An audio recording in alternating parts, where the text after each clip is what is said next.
Hola, soy Rudy Domínguez, estudiante de la Facultad de Derecho y Ciencias Políticas de ISAE Universidad, en la materia Civil 1.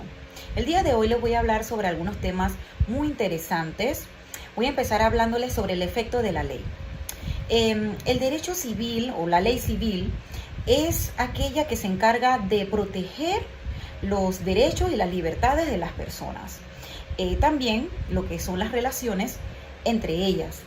Como efectos de la ley les puedo mencionar la creación de derechos, la creación de obligaciones, también lo que es la regulación de los contratos y la protección de los derechos.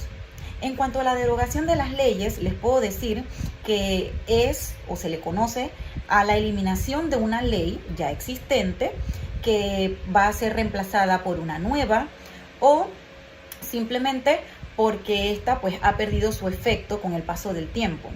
En cuanto a la derogación de las leyes, ellas pueden ser derogadas en su totalidad o parcialmente.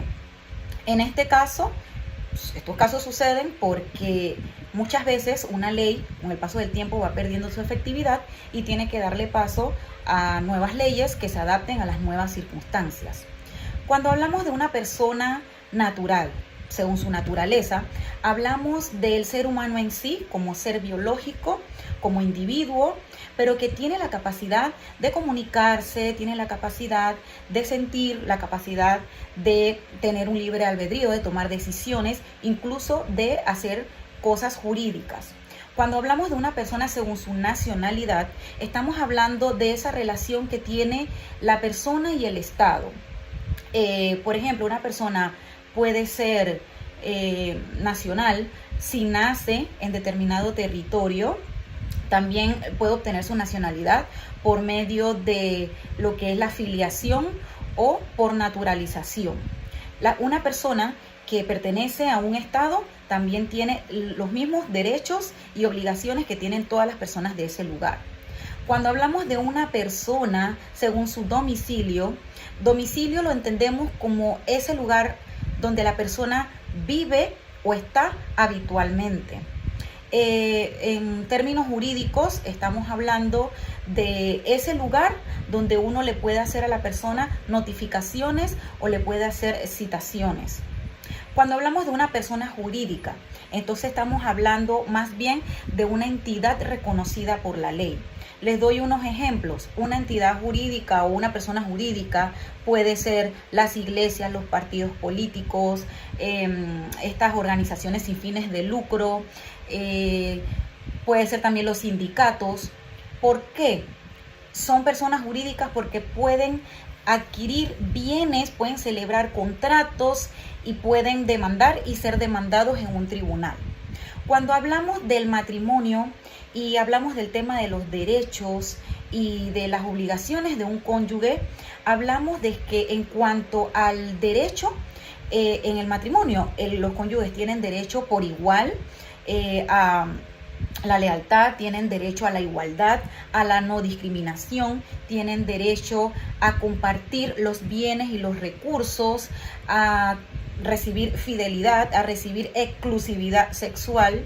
Cuando hablamos de obligaciones, hablamos que en el matrimonio los cónyuges tienen la obligación de apoyarse tanto económicamente como emocionalmente, de velar por la salud de su cónyuge, de compartir lo que son las obligaciones y la crianza de los hijos.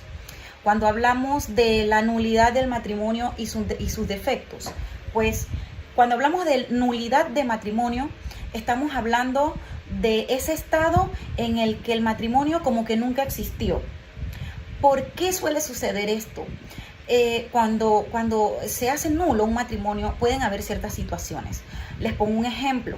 Puede ser cuando, por ejemplo, se casan dos personas donde una de ellas no había dado el consentimiento. También podemos mencionar cuando se casan personas que son familiares muy cercanos, que son parientes cercanos. También hablamos de matrimonios en donde pues se casan menores de edad que no tenían la debida autorización de sus padres o de una persona adulta. ¿Y cuáles son los efectos? Los efectos son que habría que en ese caso pues rectificar documentos, la persona muchas veces pierde sus derechos, sus obligaciones como matrimonio. Esos son algunos de los efectos que les puedo mencionar.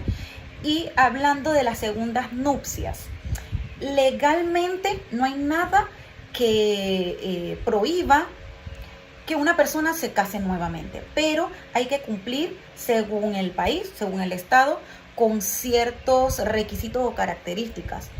Por ejemplo, generalmente las personas adquieren segundas nupcias cuando ya están divorciados, cuando han quedado viudos o cuando, por ejemplo, han estado casados ya previamente. O sea, segundas nupcias se le llama a una persona que celebró un matrimonio pero que ya había estado casada en otra ocasión, que está divorciada o que está viuda.